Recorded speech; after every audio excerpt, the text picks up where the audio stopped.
Hello বন্ধুরা, prime time YouTube চ্যানেলে আবারও একবার তোমাদের স্বাগত। আজ আমি দই কাতলা রেসিপি বানাবো। যদি তোমরা চ্যানেলে নতুন হয়ে থাকো তো চ্যানেলটিকে সাবস্ক্রাইব এবং বেল আইকন প্রেস করে দেবেন নিত্য নতুন ভিডিও পাওয়ার জন্য। প্রথমে বাজার থেকে ভালো কাতলা মাছ কিনে এনে সেটাকে ভালোভাবে ধুয়ে তার মধ্যে লেবুর রস, গোলমরিচ গুঁড়ো এবং স্বাদ মতো নুন দিয়ে ভালোভাবে ম্যারিনেট করে রেখে দেবো। এবং তার মাঝখানে যে টাইমটা পাবো সেই সময় আমি পেঁয়াজটাকে বেটে পেস্ট করে নেবো। লঙ্কা, আদা এবং রসুনের পেস্ট, তার সাথে কাজু এবং দই দিয়ে একটা পেস্ট বানিয়ে নেবো। এরপর 15 মিনিট পর কড়াইয়ে সরষের তেল দিয়ে আমি মাছগুলোকে খুব সুন্দর করে ভেজে নেবো।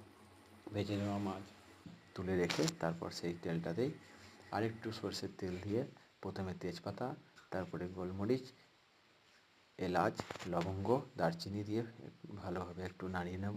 লো ফ্লেমে নাড়াবো এবং দুটো শুকনো লঙ্কা অ্যাড করব যাতে কালারটা খুব সুন্দর আসে। এরপর আমি পেঁয়াজ পেস্টটা দিয়ে খুব ভালোভাবে নাড়িয়ে নেবো। যখন পেঁয়াজ পেস্টটা লাল হয়ে যাবে সেই সময় আমি আদা, কাঁচা লঙ্কা এবং রসুনের পেস্টটা অ্যাড করব এবং তাতে আমি কিছুক্ষণ নাড়িয়ে সেখানে অ্যাড করব জিরে গুঁড়ো আর ধনে গুঁড়ো পাউডার।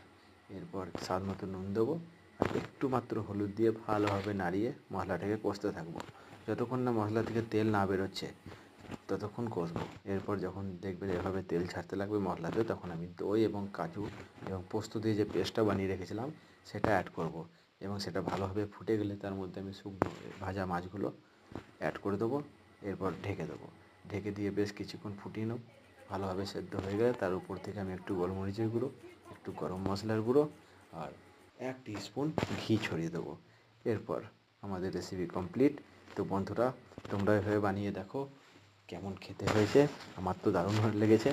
তোমরাও বানাও এবং শেয়ার করো।